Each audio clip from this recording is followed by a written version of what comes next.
Hello, everyone, and welcome to Hope Living. I'd like to thank Prime Minister Trudeau, Minister Hussen, Mr. Mayor, Alan Hughley, our councillor, and everyone for joining us here today.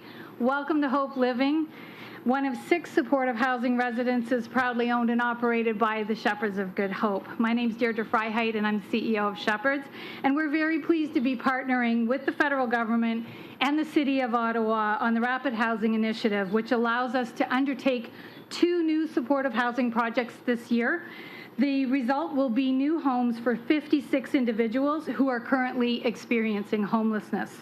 Construction has started here in Kanata on 8 new units, and last week we also received unanimous approval from the City of Ottawa Planning Committee for our new RHI build at 216 Murray Street, which will be a multi-purpose building that includes a community kitchen to address food insecurity, a low-barrier drop-in program for 16 hours a day, 365 days a year, and 48 supportive housing units. On-site supports will include psychological and physical health care, access to treatment and social services, and a welcoming place for people to be who are not always welcomed elsewhere. Both projects are desperately needed to reduce chronic homelessness in our city. And these 2 projects will add to the 42 units we recently opened at 765 Montreal Road and 60 new units currently being built in Carlington. And that's a total of 158 new housing units to move people out of shelters and into permanent housing and homes of their own. And in addition to our current 200 supportive housing units, this means that next year we will be housing more people than will be staying in our shelter for the first time in our organization's history. At Shepherds, we're very proud to work with all levels of government and our entire community to create solutions to social challenges, improve security and quality of life for everyone, and apply our knowledge, expertise, and experience gained over decades to help end chronic homelessness. We can achieve this together. Thank you, Prime Minister. Thank you, Minister Hussen. Thank you, Mr. Mayor and Alan, and everybody who we work together. Thank you for helping us end homelessness. Thank you for offering homes, hope, and community to all. I'd like to invite the Prime Minister to speak. Thank you, Deirdre. Hello, everyone. Bonjour à tous. Thank you, Deirdre, for that introduction and for everything you do for the community as President and CEO of the Shepherds of Good Hope. I'm looking forward to visiting the new units that are being built here in Kanata that will allow you to help even more vulnerable people. It's great to be here with you, Minister Hussen and Mayor Watson, for this important announcement today. I'm glad Councillor Hughley can join us as well. This pandemic has laid bare gaps and inequalities in our society that we must continue to address. That includes the fact that far too many people do not have a roof over their head. And that's why we're here this afternoon. Because we know that building a safer, more resilient Canada starts by making sure that everyone has a safe place to call home. Depuis 2015, notre gouvernement a fait des investissements sans précédent dans le logement à travers le pays. Et l'année dernière, on a vu que la pandémie rendait les besoins encore plus urgents. On a vu les défis et les ravages causés par cette crise. Alors on savait qu'il fallait qu'on agisse sans tarder. Donc on a mis sur pied l'initiative pour la création rapide de logements. When we launched the Rapid Housing Initiative last year, we projected it would create up to 3,000 affordable housing units right across the country. Well, in March, we exceeded expectations, and that number became over 4,700 new units. Well, today, we're reaching even higher. We're investing an additional $1.5 billion in the Rapid Housing Initiative for a total of over 9,200 new homes for Canadians who need it most. That means thousands of people with a safe place to stay. Thousands of people for whom life will get brighter. we're doing what it takes to make sure that everyone gets a roof over their head. Aujourd'hui, on a investi un montant supplémentaire de 1,5 milliard de dollars pour créer plus de logements abordables pour ceux qui en ont besoin. Avec ce nouvel investissement dans l'initiative pour la création rapide de logements, on passe de notre objectif initial de 3 000 logements à plus de 9 200 nouveaux logements abordables pour les gens les plus vulnérables. Ici, à Kanata, le projet Hope Living, que je vais visiter cet après-midi, est déjà en cours de construction. Grâce aux nouveaux investissements à travers notre programme, le rez-de-chaussée de l'établissement sera converti pour créer de nouveaux logements pour les gens en situation d'itinérance ou à risque de le devenir, plus spécifiquement les aînés ou des membres de communautés autochtones. Pouvoir se loger, c'est un besoin essentiel. Alors nous allons continuer, nous allons poursuivre nos efforts pour en finir avec l'itinérance chronique dans ce pays, parce que tout le monde mérite d'avoir un chez-soi sûr et abordable. Ce qu'on a vu dans la pandémie, c'est qu'il y a encore beaucoup de travail à faire, et c'est ensemble, avec des partenaires comme le maire Hussen et des organismes comme les Bergers de l'Espoir, qu'on va continuer de le faire. The Rapid Housing Initiative is about real, positive outcomes for real people. We made a promise to end chronic homelessness in Canada in the coming years. So programs like this are concrete steps to do just that. This is about supporting those experiencing homelessness or who are at risk of homelessness. It's about creating safe and affordable places for women and children who are fleeing violence.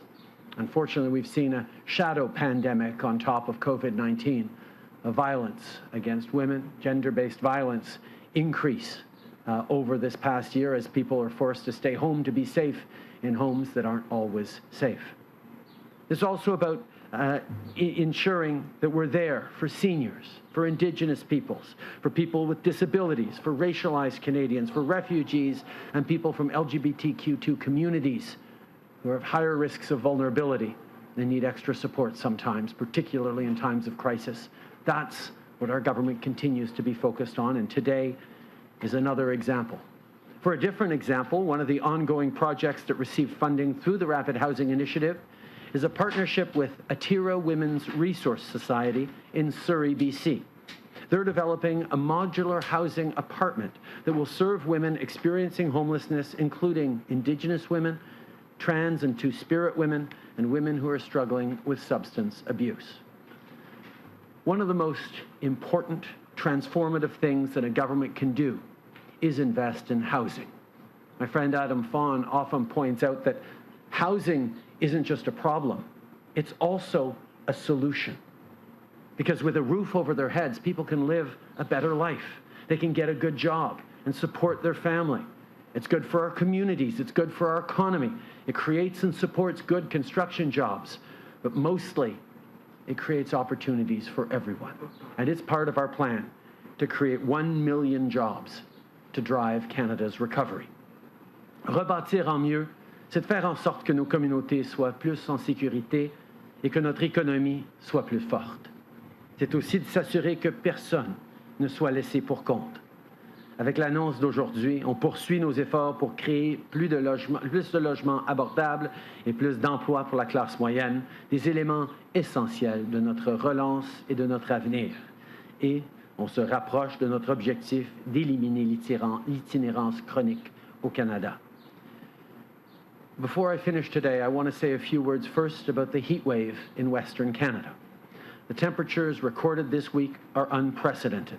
Lives have been lost, and the risk of wildfires is at a dangerously high level. Our thoughts are with people who've lost loved ones. Yesterday, I spoke with Premier Horgan of British Columbia. Minister Blair spoke with Minister Farnworth of BC. The federal government, as always, is here to help in any way that we can. But today and for the coming days, let's continue to make sure we're there for each other. So check in with your neighbors to make sure that the senior in your building is doing well. Check in with your loved ones. We've seen more and more of this type of extreme weather event in the past years. So realistically, we know that this heat wave won't be the last. That's why investing in good, safe housing for the most vulnerable is so important. Je tiens aussi à souligner que notre nouvelle loi sur le climat a été adoptée par le Sénat hier. Cette loi s'assure que le gouvernement du Canada respecte ses engagements et ses cibles afin de réduire les émissions jusqu'à ce que notre pays atteigne la carboneutralité. To help us reach net zero, yesterday our government announced that 100% of car and passenger truck sales will be required to be zero emission by 2035. This will mean less pollution and more innovation. We know that this is where countries around the world are already going. So as we already have with automakers in Ontario and elsewhere, we're going to continue to work with industry partners to position Canada as a global leader for electric vehicles and clean energy. Together, we will make our air and our economy cleaner for now and for future generations. On the eve of Canada Day, the horrific discoveries of hundreds of children at the sites of former residential schools in BC and in Saskatchewan have forced us to reflect on the historic and ongoing injustices that Indigenous peoples have faced. Our government continues to be there to acknowledge the truth so that we can chart a better path forward in the spirit of reconciliation. Today, I also want to talk about the arson and vandalism we're seeing across the country targeted at Catholic churches. This is not the way to go. The destruction of places of worship is unacceptable, and it must stop. We must work together to right past wrongs. Everyone has the role to play, not just institutions and organizations, but all Canadians, Indigenous and non-Indigenous, need to take tomorrow, yes, to celebrate the country that we are, but also to reflect on all the work we need to continue to do and understand with respect and compassion that some of our fellow Canadians don't feel like celebrating tomorrow. And we need to pledge to ourselves and to all Canadians that we will be part of working together to build a better future for generations to come. We will work together to right past wrongs. That's what we'll continue to do. Merci. Je suis maintenant très heureux de passer la parole au ministre Hussen. Ahmed.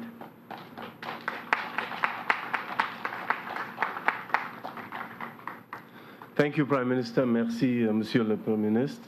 It's a pleasure to be here to join you for this important announcement. And I'd also like to acknowledge the presence of Mayor Watson, Deirdre, who I've met, and Councillor Hewley having us here. Thank you so much. It would be a huge understatement to say that the last 14 months has been challenging. But like the Prime Minister has mentioned, vaccination rates are rising. Canadians are pulling together in the fight against the COVID-19 pandemic, and we're seeing improvements at a record pace.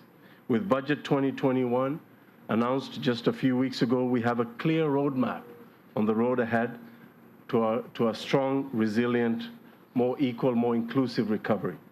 Le logement abordable jouera un rôle clé dans cette reprise. Affordable housing will play a key role in that recovery. Nous savons que tout le monde mérite un chez-soi sûr et abordable, mais beaucoup trop d'entre doivent faire un choix impossible entre payer leur loyer et nourrir leur famille. But far too many Canadians are forced to make the impossible choice between paying their rent and putting food on the table. Et la pandémie n'a fait que souligner et aggraver les problèmes de logement. And the pandemic has only highlighted existing housing challenges, and in some cases worsened those challenges. And the reality is that the people who are most at risk during this pandemic tend to also have the most severe housing needs in Canada. These are populations such as women and children fleeing domestic violence, vulnerable seniors, and racialized Canadians, including Indigenous peoples and other vulnerable groups. Ce que nous amène à la raison pour laquelle nous sommes ici aujourd'hui. And that is why we're really here today. As mentioned, our Budget 2021 proposed an additional $1.5 billion allocated for the Rapid Housing Initiative. through the major cities stream, which will include a $500 million allocation, we will be providing funding directly to 30 cities right across the country to help them support vulnerable populations, including those who are homeless and those who are experiencing or at risk of experiencing homelessness. Ces villes sont, these cities are Burnaby, Calgary, the Victoria Capital Region, Durham Region, Edmonton, Gatineau, Greater Sudbury, Halifax, Hamilton, Iqaluit, Kingston, Laval, London, Ontario, Longueuil, Montreal, Niagara, Ottawa, Peel Region, Quebec City, Regina, Saskatoon, Surrey, St. John's, Toronto, Vancouver, Waterloo, Whitehorse, Windsor, Winnipeg, and Yellowknife. Recently, I spoke to all the mayors of these cities, including Mayor Jim Watson. And these mayors are ready to put these dollars right to work. They have pre-identified projects that can help the most vulnerable populations right across Canada. The other $1 billion is being dedicated to the project stream of strong projects right across the country. This will help many, many proponents to be able to deliver rapid housing solutions for populations across Canada in the next number of weeks. Our first round partners exceeded expectations, and as Prime Minister said, we had an ambitious target of 3,000 affordable permanent housing units, but these partners stepped up and stretched and leveraged these federal dollars to deliver over 4,700 permanent affordable housing units in 12 months or less. Presque toutes ces unités, comme celle de la première ronde, seront construites dans les 12 mois suivant la distribution de ces financements. Almost all of the units, just like from the first round of funding, will be built within 12 months or less from the time that the applicants receive the funding. And we're already seeing the important impact that the Rapid Housing Initiative first round has already had right across our country. Nearly 40% of the units are going to be built in Indigenous communities because that's where the need is the most. And in this new round of $1.5 billion additional in the second round of the Rapid Housing Initiative, we know that because the pandemic has been disproportionately negatively impacting women, at least 25% of the new permanent affordable housing units that will be delivered in the second round of the Rapid Housing Initiative will go to women's focused housing. We received so many impactful and viable and affordable projects in the first round, more than the initial investment that we made. So we're expanding the program. We're taking 4,700 success stories right across the country and turning them into 9,200 new affordable housing units for Canadians. That is over 9,200 families and individuals who will soon have a safe and affordable and accessible place to call home. And that's what this is really all about. Ces investissements ciblés permettront non seulement de stimuler l'économie locale, mais aussi de créer des emplois bien rémunérés. These targeted investments will not only stimulate the local economy, they will create good, well-paying jobs when they're needed the most. Simply put, this is really great news for everyone. It's great news for workers, it's great news for families, it's great news for our communities, and as Prime Minister Justin Trudeau has just said, it's great news for our economy. Today's announcement builds on our strategic national housing strategy.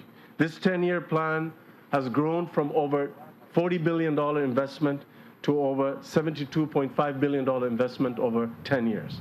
And with programs like Reaching Home, we're not only aiming to reduce chronic homelessness, but with the Prime Minister's leadership, we're working to eliminate chronic homelessness once and for all from Canada. Il s'agit d'avoir une meilleure qualité de vie où chacun a une chance égale de réussir. This is about having a better quality of life. This is about making sure that everyone has an equal chance at success. So the takeaway is this: housing matters, and it matters now more than ever before because of the lessons that we have seen from the COVID-19 pandemic. It matters now because as we all shelter in place to control the spread and prevent the spread of the COVID-19 pandemic. It matters for the well-being. The social and economic outcomes are better for Canadians when they have a safe and affordable place to call home. And it matters as we build back better. I always say that we cannot go back to normal as we rebuild. We have to build back better because normal was part of the problem. So as we rebuild, we have to make sure that we have an inclusive economic recovery. And that includes making sure that we continue our record investments in affordable housing, and Rapid Housing 2.0 will certainly get us there. I would now like to turn it over to Mayor Watson. Mayor Jim Watson has been a strong champion for affordable housing. And I always say that the National Housing Strategy, we are not able to not only meet our targets or even exceed them without the strong partnerships across the country, including partnerships with our municipal partners, exemplified here by Mayor Watson and Councillor Hughley. So thank you so much, Mayor Watson, for being here, and I'll turn it over to you. Thank you very, very much, Minister and Prime Minister and Deidre and my colleague and friend, Councillor Alan Hughley, the residents of this wonderful community. We miss seeing you because, of course, last year we had to cancel the Kanata Santa Claus parade that just traveled right outside here, and we always had a great turnout from your building to cheer on Santa Claus. And to our skilled trades workers who are here, thank you very much, and we wish you nothing but a successful and safe build as we expand affordable housing opportunities for all. Prime Minister, you may recall our very first Big City Mayors Conference with you as Prime Minister, and you were adamant that one of your #1 priorities was going to be affordable housing. And I just wanted to say thank you for making that commitment and living up to that word. Your government's announcements, many of them under the able leadership of Minister Hussen, are really making a big difference. You know, it's 8 units here, and then it's 25 units in another building, and 45 units in another building. They add up, and they really do make a large, large difference. I want to thank Donna Gray from the City of Ottawa, who does a lot of great work with her team. Et la Ville d'Ottawa travaille avec plusieurs partenariats pour favoriser l'accès du logement abordable dans tous les coins de la Ville d'Ottawa. Projects like this one here at the Shepherds help individuals and families who are homeless or at risk of being homeless to access and maintain stable housing. To date, the Government of Canada provided Ottawa with $31.9 million in funding for the Rapid Housing Initiative. And the reason why Rapid Housing is a good program, a great program, is because it keeps our feet to the fire. We have to get it built. The minister's on the phone to me all the time. How's it coming? When's the next shovel getting in the ground? He's putting that pressure on, so we realize we have a crisis with affordable housing, and we have to do things better. We can't do them the same as always. In addition to the Shepherds of Good Hope here in Kanata, local agencies and organizations such as the John Howard Society, Ottawa Community Housing Corporation have all received RHI funding, and this funding will add an additional 109 affordable units over the course of the next 12 months. This funding will improve the quality of life and supports to assist the recovery and the promotion of independent residents living with mental illness and addictions. On behalf of the City of Ottawa, I want to thank my council colleagues and the staff at the City of Ottawa for their great work. I want to thank you, Prime Minister, and your cabinet for the great work, Deidre, of course, and the tremendous staff here at Shepherds. Thank you all for your dedication. Merci beaucoup pour votre dédication et votre dévouement pour le logement abordable dans notre ville. This significant financial commitment from the federal government will support residents based on their individual needs while promoting their safety and well-being. And in conclusion, I just want to say this is very much an important step in our efforts to work with the federal government to ensure access to affordable housing in Ottawa and our commitment to meeting the most pressing housing needs of our residents. And Prime Minister and Minister, thank you for choosing Kanata and Ottawa to make this important announcement. You've got a great turnout from the residents and some neighbors across the street. We very much appreciate you making this announcement here, and we know that these dollars are going to go a long way to helping some of our most vulnerable citizens in our most blessed country, Canada. Thank you. Merci. Thank you, Mayor Watson. Merci beaucoup, Monsieur le maire. On va maintenant commencer la période des questions avec une question, un suivi. CBC. Hi, Prime Minister. Hannah Thibodeau from CBC National News. Hope you are well. The Kootenay chief has compared residential schools to Nazi war crimes. Is there a role for the Justice Department in ensuring people who ran these residential schools to be criminally prosecuted? I want to get a response on that, but I also want to tell you exactly what the Kootenay chief said so you know exactly. The Nazis were held accountable for their war crimes. I see no difference in locating the priests and nuns and brothers that are responsible for this mass murder for their part in their attempt of genocide on Indigenous people. I think there's no question that this terrible and shameful part of our history was not done by any one person. It was a combination of institutions, of organizations, of governments, of individuals within those institutions and governments. And it's something that we recognize with the Truth and Reconciliation Commission as a country. We needed to get answers to, we needed to share the truth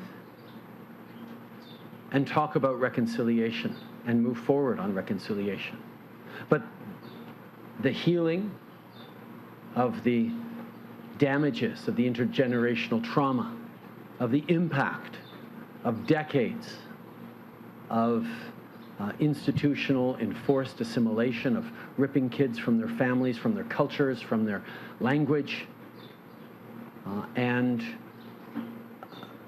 submitting them to all too often horrific situations and circumstances is something for which we all have to reflect on our collective responsibility as we look to the past, but also look to today and the very real impacts that those actions of decades past have on people's lives today and on the future that we're building as a country. It's not simply about looking back and highlighting and underlining and condemning actions of the past. It's also about taking a hard look at ourselves as a country right now. The institutional intolerance, discrimination, and racism that continues. The challenges we continue to face together and the particular challenges that Indigenous Canadians, but also racialized Canadians, and Canadians from marginalized groups and communities continue to face in this, one of the very best countries in the world. And governments have the role to play, and the Justice Department no doubt will have its role to play as well, and accountability needs to be moved forward. But I think the moment we have tomorrow on Canada Day, to have real conversations with our loved ones, with our neighbors, with our friends, about what each of us can do to stand as allies to Indigenous people, to shift our own mindsets, behaviors, and supports, is what this is all about. We need to be there as partners and friends to Indigenous Canadians who have suffered for decades, who are suffering greatly with the terrible revelations of the past weeks. And we need to pledge ourselves every single day to do better.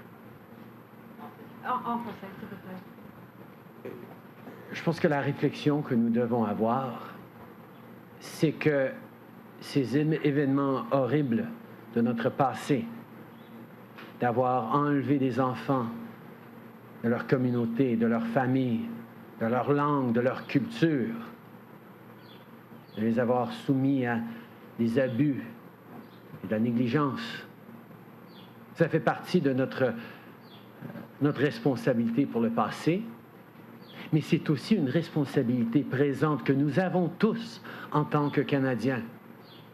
Parce que les institutions, les façons de penser, l'intolérance, la discrimination, et oui, le racisme, demeurent encore aujourd'hui envers les peuples autochtones, envers les Canadiens racisés, envers les minorités défavorisées. Et cette fête du Canada, demain, ça va être extrêmement important d'avoir des réflexions ensemble sur les responsabilités que nous avions tous. Oui, les institutions, les organismes, le département de la justice aussi, on a des réflexions à avoir là-dessus et de voir comment on peut assurer des conséquences, oui, mais surtout des actions concrètes qui vont mettre fin à ces traumatismes intergénérationnels, qui vont aider les gens à passer au-delà de cette réalité. Et oui, cette annonce d'aujourd'hui, qu'on est en train de faire à travers le pays pour améliorer l'accès au logement pour les personnes vulnérables, ça fait partie de la solution. Mais ce n'est pas juste aux institutions et au gouvernement d'agir, c'est aussi aux Canadiens, aux individus. Dans les conversations que les gens vont avoir, comme moi, je suis en train d'avoir avec mes enfants. Mon fils Xavier qui m'a demandé aujourd'hui, est-ce qu'on annule la fête du Canada demain à cause des écoles résidentielles?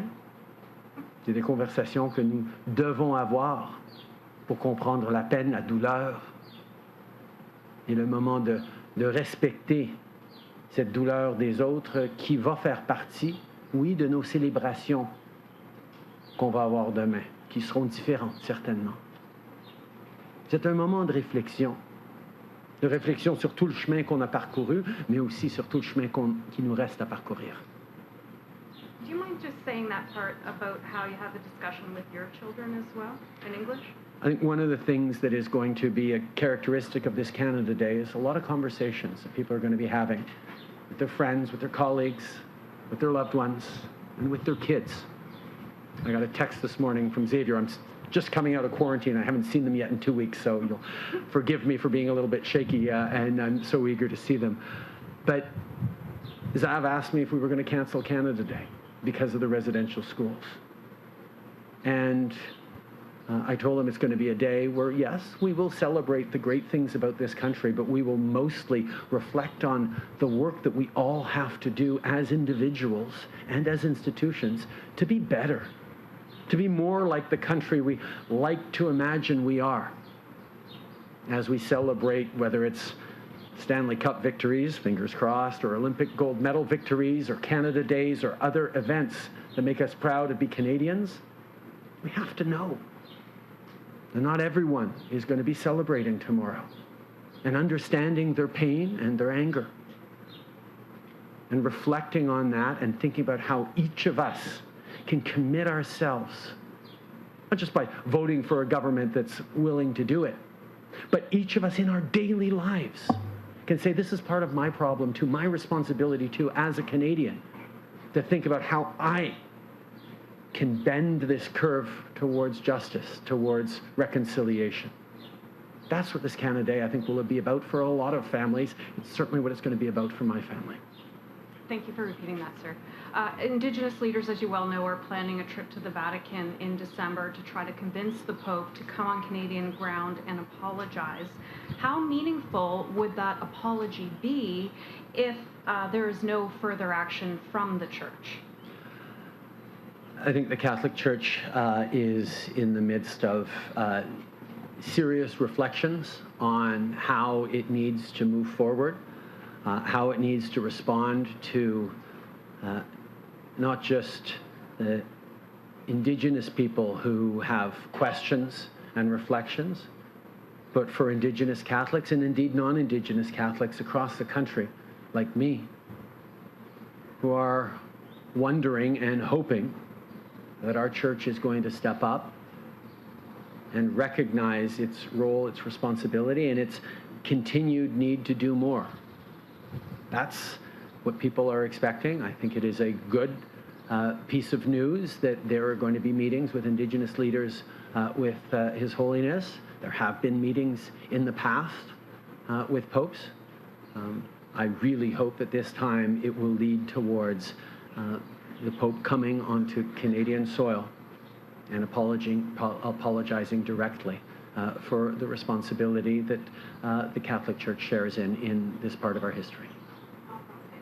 Okay. Je pense que évidemment c'est une bonne chose que l'Église catholique et le pape va rencontrer des survivants, des leaders autochtones. Il y a déjà eu des rencontres. On a besoin d'en avoir d'autres, mais on a surtout besoin d'avoir le pape venir au Canada pour s'excuser directement auprès des peuples autochtones pour ces erreurs du passé et prendre responsabilité pour la guérison et l'appui nécessaire. Bonjour, Monsieur le Premier ministre. Catherine Lévesque de la presse canadienne. Vous avez mentionné les hubs tantôt. D'ailleurs, on ne sait toujours pas ce que vous avez parié avec Joe Biden, mais ce n'est pas ma première question. Je voulais revenir sur le bilan législatif. Vous avez parlé de la loi sur le climat qui a été adoptée. Par contre, il y en a deux autres sur la radiodiffusion, mais aussi sur l'interdiction des thérapies de conversion qui n'ont pas été adoptées par le Sénat avant de partir pour l'été. Je voulais avoir votre réaction là-dessus et savoir si vous avez demandé au Sénat de siéger cet été. Effectivement, on a pu passer des projets de loi importants, mais les deux projets de loi qui restent au Sénat sur de bannir la thérapie de conversion pour appuyer les jeunes de la communauté LGBT et aussi pour assurer que nos artistes et nos créateurs canadiens puissent être appuyés par les géants du Web dans une ère de plus en plus numérique, ne sont pas passés encore. Je pense que ce n'est pas un hasard que ces deux projets de loi contre lesquels le Parti conservateur est farouchement opposé et qui ont pris beaucoup plus de temps à la Chambre des communes à cause des questions. Et certainement, à la Chambre des communes, il faut avoir des débats et des questions, mais on voit que les conservateurs ne voulaient vraiment pas que ces deux éléments-là avancent dans notre agenda. Nous sommes en discussion avec le leadership du Sénat parce que nous espérons qu'ils vont pouvoir continuer leur travail et accélérer le processus pour ces deux projets de loi parce que les jeunes de la communauté LGBT ont besoin d'être protégés de cette approche barbare qu'est la théorie de la thérapie de conversion et aussi parce que dans une ère numérique où les gens consomment leur contenu de plus en plus par l'Internet et non par juste la radio et la télé, on a besoin de mettre en place une approche semblable à ce qu'on a déjà à la radio et la télé pour protéger et appuyer le contenu et les créateurs canadiens. Et puis, je voulais juste une précision. Vous avez parlé que vous avez dit que vous étiez en discussion avec le Sénat. Est-ce qu'il y a un engagement de leur part à siéger cet été? Et vous, de votre côté, est-ce que vous vous engagez à ne pas déclencher d'élections tant que ces projets de loi qui sont si importants pour votre gouvernement ne sont pas adoptés? Je pense que nous allons continuer, comme j'ai dit, de travailler avec le leadership du Sénat pour essayer de souligner à quel point ces projets de loi sont importants pour les Canadiens. Et en même temps, nous allons continuer notre travail de livrer pour les Canadiens, que ce soit les aides, que ce soit la reconstruction et la relance économique. Notre priorité, c'est toujours de bien pouvoir servir les Canadiens et ça va continuer. Glenn McGregor, CTV News. Prime Minister, you said in the past that the opposition was being obstructive on those two bills in particular, but the House of Commons has passed all your priority legislation. It's now in recess for the summer. There's no way your government will fall until at least September 23rd when it's scheduled to come back. Do you commit to not calling an election, to not going to the Governor General when there is a Governor General permanently until after that date? I think, as we've said many times, we're in a minority parliament right now, and that means working together. And quite frankly, there are many things that over the past 2 years we've seen addressed in a collaborative way by different parties in the House. But there's also situations that have been blocked in unfortunate ways. As always, we will continue to work hard every day for Canadians, continue to listen to Canadians, continue to talk about what we need to do all together to build back better and recover our economy, and that's what I'm going to stay focused on. An election won't change the makeup of the Senate that's blocking those two pieces of legislation that you noted in French. Make the case for why you need a new mandate. Why would you go to the people, call an election before Parliament resumes again? I think one of the things that we highlight when we look at the Senate is that there is still a political party in the Senate, and the Conservatives, who sit in the Conservative caucus, who strategize with the leader of the Conservative Party and continue to block important legislation on things like banning conversion therapy to protect LGBT kids and to move forward on ensuring that the same kinds of rules that we've had for a long time for Canadian content to ensure that on the radio and on TV, we continue to support Canadian creators and Canadian artists, find a way of applying to internet giants. That's what it's about. It's about protecting Canadian culture, Canadian content, Canadian creators.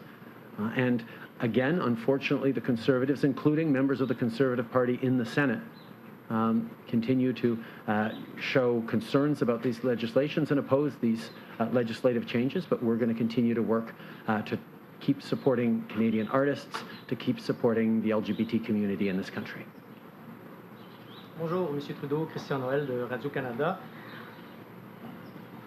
Qu'est-ce qui a été bloqué et par qui? Parce que finalement, vos projets de loi sont passés aux communes, c'est au Sénat que ça a bloqué.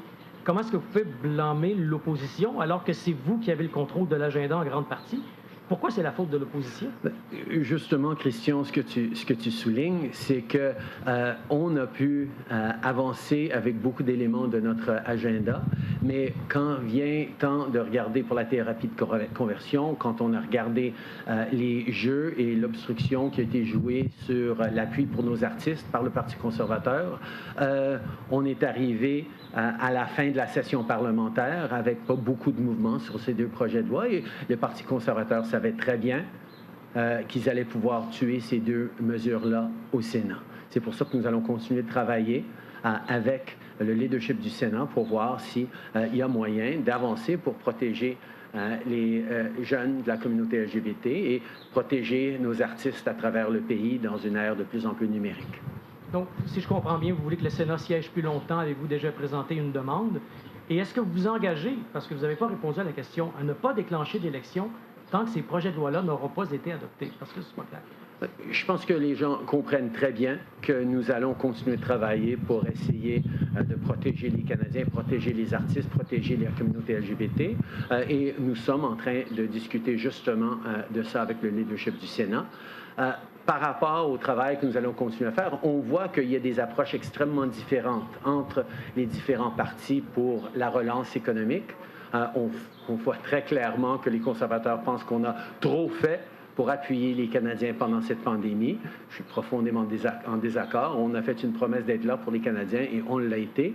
Et il y a des visions extrêmement différentes de la relance. Mais on va prendre le temps cet été de parler avec les Canadiens, de continuer le travail qu'on est en train de faire et de toujours mettre l'intérêt et la capacité de bien servir les Canadiens au cœur de toutes nos décisions. Chris Reynolds, Canadian Press. Earlier, you said that there may be a role for the Justice Department to play in potential criminal prosecutions of folks involved in the residential school system, nuns, priests, potentially. I'm wondering if the Justice Department has started to look into this possibility and what, maybe you could expand on what role they might play. In this country, we have a strong separation between processes in the Justice Department and politicians' desires, so I'll have you ask those questions of the Attorney General in his office. I'm also wondering that, the EU has placed Canadians on its safe list for non-essential travel. Isn't it time that Canada announced its plan for allowing non-essential international travelers here? We have announced that we are moving forward in a responsible and staged way on starting up travel again for fully vaccinated travelers. We're starting on July 5th with fully vaccinated Canadians and others who currently have the right to come into Canada to be able to do so without having to do the government-approved accommodation or even the 2-week quarantine.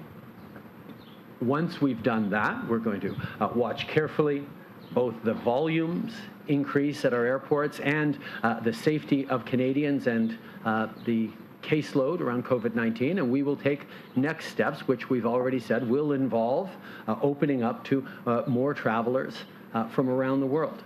But every step of the way, we're going to stay focused on doing this in a safe and responsible way. You can understand the impatience of various businesses and industries that want to see more tourists come, but as I've said, we will be there to continue to support industries and Canadians who are suffering because of this pandemic, as we have from the very beginning. but we are not going to compromise the safety of Canadians as we move forward in a responsible way.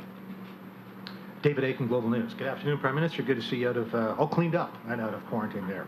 A question about Minister Sajjan and the armed forces. First of all, your deputy, Minister Freeland, this morning said she was, quote, surprised and disappointed by the decision made by the Acting Chief of Defence Staff to keep Vice Admiral Baines in his role of the Commander of the Navy. I wonder what you think about that decision.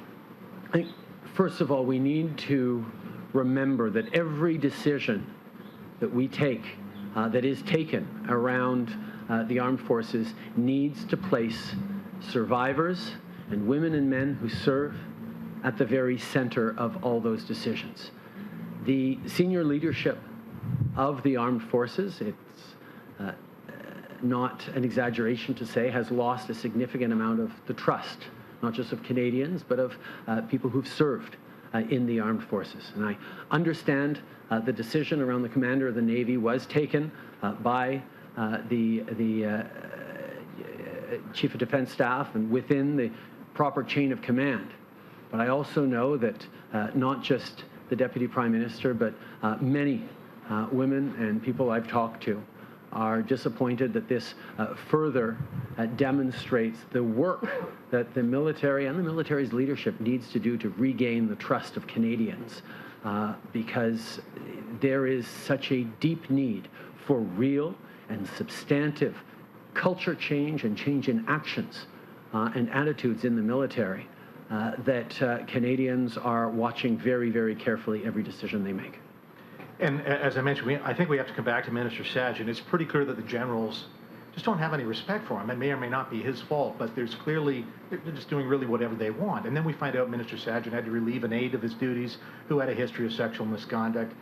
I guess the question a lot of Canadians have is, like, how many lives does Minister Sajjan have in your cabinet? It really looks like it's time for the good of the forces to put somebody else in charge. I will remind you, David, that this was a decision taken by the Acting Chief of Defence Staff and not by the Minister or politicians.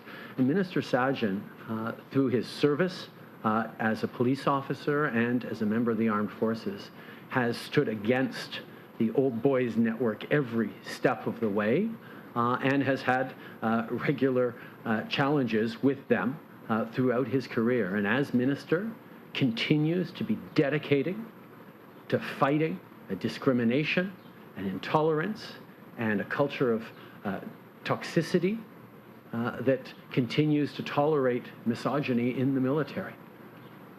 Minister Sajjan continues to be the person that I turn to work very hard on transforming the culture of the military. Merci beaucoup, c'est ce qui m'a fait la conférence de presse d'aujourd'hui. Merci tout le monde.